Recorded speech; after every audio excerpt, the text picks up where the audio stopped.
لم يكن مسلسل الفصول الأربعة مجرد عمل درامي عابر، بل تجربة إنسانية متكاملة دخلت البيوت العربية بهدوء واستقرت في الذاكرة دون استئذان. مسلسل لم يعتمد على الأحداث الصاخبة، بل على تفاصيل العلاقات، دفء العائلة، وبساطة الحياة كما عشناها أو تمنيناها. بإخراج الراحل حاتم علي، قدم العمل صورة صادقة عن البيت الدمشقي، عن الضحكة الصادقة والخلاف العابر والحزن الذي يقال بصمت. مرت سنوات طويلة على عرضه الأول، لكن شخصياته ما زالت حاضرة، وكأن الزمن لم ينجح في إبعادهم عن قلوبنا. واليوم يعود السؤال من جديد: كيف أصبحت حياة أبطال الفصول الأربعة؟ وأين أخذتهم الأيام بعد أن أطفئت الكاميرات؟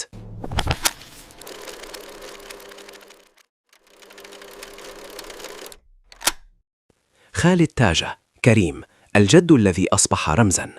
أحد أعمدة الدراما السورية، الفنان الراحل خالد تاجة، الذي جسد شخصية الجد كريم بهدوء ووقار نادرين، لم يكن مجرد دور، بل صورة مكتملة للجد السوري كما عرفته العائلات: الحكمة، الصمت العميق، ونظرة تحمل تاريخاً كاملاً. رحل خالد تاجة، لكن كريم بقي حياً في الذاكرة، رمزاً للبيت وللجذور. هاي حفيدتي بتحب تضخم الأمور شوي. كل ما هنالك انه دودي يعني عربي ونحن عرب، فمن الطبيعي انه نتعاطف معه شوي. نبيلة النابلسي، نبيلة، قلب العائلة.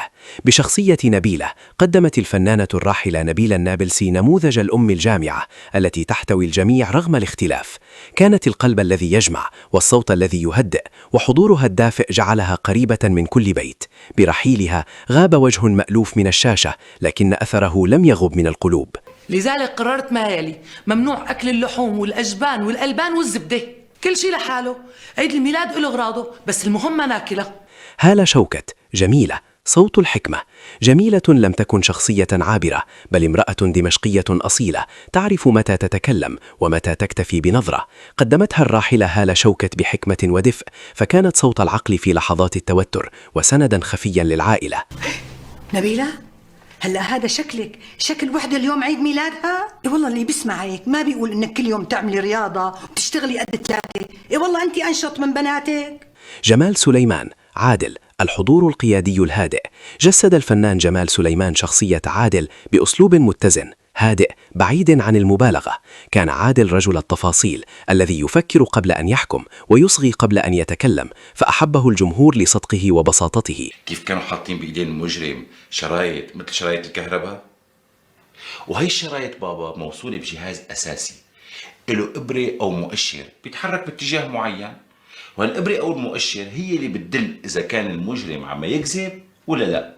بسام كوسة، نجيب، عمق الأداء وصدق الشخصية. في شخصية نجيب قدم بسام كوسة نموذج الرجل المثقف الواعي الممزق أحيانا بين العقل والعاطفة. أداء عميق جعل الشخصية قريبة من المشاهد، ولا تزال حتى اليوم من أكثر شخصيات المسلسل حضورا في الذاكرة. قسم طعم المرار ما كتر على لساني، وانت مستحيل تكون الوطن والبيت نهائيا ما كان سجن ولا منفى. أما بالنسبة لعديلة عادل فأنا مو ملاقيه مسكين إطلاقا، بالعكس أنا بحسده وبرسي حالي، وفوق كل هالشي بدك يعني اشتقلك. مها المصري، ماجدة، قوة ناعمة. ماجدة كانت امرأة قوية ذكية، تعرف كيف تدير حياتها دون ضجيج. قدمتها مها المصري بحضور واقعي قريب من الناس، وجعلت منها شخصية محبوبة ومؤثرة. سلمى المصري، فاتن، حضور لا ينسى. في شخصية فاتن ظهرت سلمى المصري بملامح أنثوية حيوية تعكس الطموح والتناقضات الإنسانية. أداؤها جعل الشخصية لافتة، ولا تزال حتى اليوم من الوجوه الراسخة في الدراما السورية.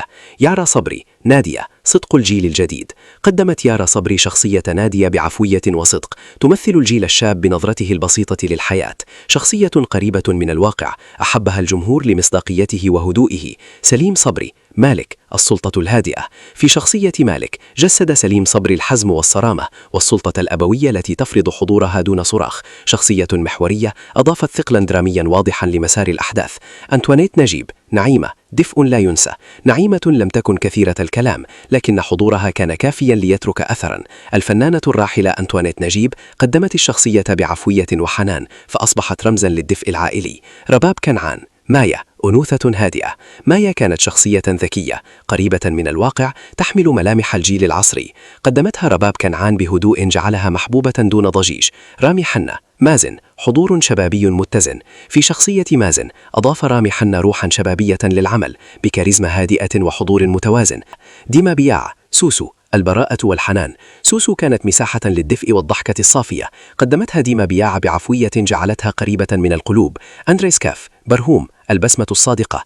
لم تكن شخصية برهوم للضحك فقط، بل كانت متنفسا إنسانيا داخل العائلة. منح الشخصية روحا صادقة فأحبها الجمهور من دون تكلف. فعلا مالك بيك، فعلا معك حق. الناس صايرة عم تركض ورا مطامعها المادية وعم تنسى حاجاتها الروحية، وأنا برأيي الشعر هو الخلاص الوحيد للروح. ليلى جبر شادية بساطة عميقة. شادية امرأة شعبية ذكية تفهم الحياة وتقول كلمتها بهدوء. قدمتها ليلى جبر بأداء بسيط لكن عميق الأثر. روعة السعدي نارا بصمة طفولية. رغم صغر المساحة تركت الطفلة نارا أثرا لطيفا في الذاكرة، وكان حضور روعة السعدي جزءا من النسيج العاطفي للمسلسل. الخاتمة الفصول الأربعة ليس مسلسلا يشاهد مرة واحدة، بل حكاية تستعاد كلما اشتقنا لدراما تشبهنا. بعض الأبطال رحلوا وآخرون استمروا، لكنهم جميعا تركوا جزءا من أرواحهم في هذا العمل. إلى هنا نصل إلى نهاية هذا التوثيق. أي شخصية ما زالت الأقرب إلى قلبك؟